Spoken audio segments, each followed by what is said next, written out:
বীরভূমে বালি মাফিয়া দৌরাত্ম্য। অজয়ের বুক থেকে দিনে দুপুরে বালি চুরিয়ারের জন্য তৈরি করা হয়েছে একের পর এক বেআইনি বালিঘাট। জলপাইগুড়িতেও চলছে বালি পাচার। স্থানীয়দের সঙ্গে নিয়ে বালি পাচার রুখল আদিবাসীদের সংগঠন।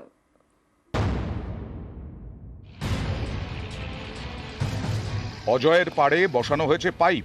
এই পাইপ চলে গেছে নদের মাঝ বরাবর। যন্ত্রের সাহায্যে সেখান থেকে তোলা হচ্ছে বালি। এভাবে দিনে দুপুরে অজয়ের বুক থেকে চুরি করা হচ্ছে বালি। বাদ যাচ্ছে না ব্রিজের পিলারের আশপাশের বালিও। বীরভূমের ইলামবাজার গা ঘেঁষে গেছে অজয়। এই অজয়ের বালিতেই নজর। জয়দেব থেকে ইলামবাজার ব্রিজ অজয়ের পাড় বরাবর প্রায় 20 কিলোমিটার। এই অংশেই তৈরি হয়েছে প্রায় 8টা বালিঘাট। অভিযোগ সব কটাই বেআইনি। এইসব ঘাট থেকে লম্বা লম্বা পাইপ নেমে গেছে অজয়ের বুকে। যন্ত্রের সাহায্যে তোলা হচ্ছে বালি, জমা হচ্ছে পাড়ে।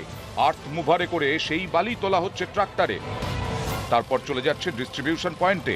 সব মিলিয়ে 20টা পয়েন্ট। স্থানীয়রা বলেন কাঁটা। সবগুলোই অজয় পাড় থেকে 2 কিলোমিটারের মধ্যে। সেখান থেকে ট্রাক বোঝাই করে পাচার হয়ে যায় বাইরে, দেওয়া হয় চালানো। অভিযোগ সেটাও ভুয়ো। একটা গাড়ির দাম কত? মানে মাল নিবে ওজন হিসেবে কাঁটা করে ওজন করে দিবে। 2 নম্বরটা কাটাই করছে নাকি? সব কাঁটাই করছে। কটা কাঁটা আছে এদিকে? জয়দেব মোড় যেতে মোটামুটি 10টা কাঁটা পাবা। অজয়ের এক পাড়ে বীরভূমের ইলামবাজার, অন্য পাড়ে পশ্চিম বর্ধমানের দুর্গাপুর।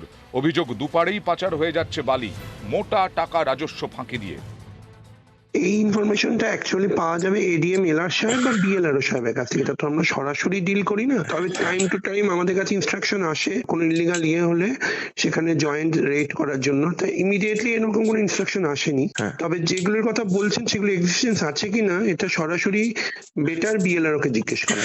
আর একটা জিনিস স্যার দেখা যাচ্ছে যে কাঁটা থেকে লোড করা হচ্ছে। কাঁটা থেকে তো লোড করা যায় না নাকি স্যার? যদি আপনি বলেন যে বালির ঘাটগুলি অবৈধ, তাহলে তার সাবসিকুয়েন্ট বাকি যে কাজগুলো সেগুলোও অবৈধ। জলপাইগুড়ির মেটেলি, এখানেও বালি চুরি। জলপাইগুড়ি দিয়ে বয়ে গেছে চেল, ঘিস, কুচি, ডায়না নদী।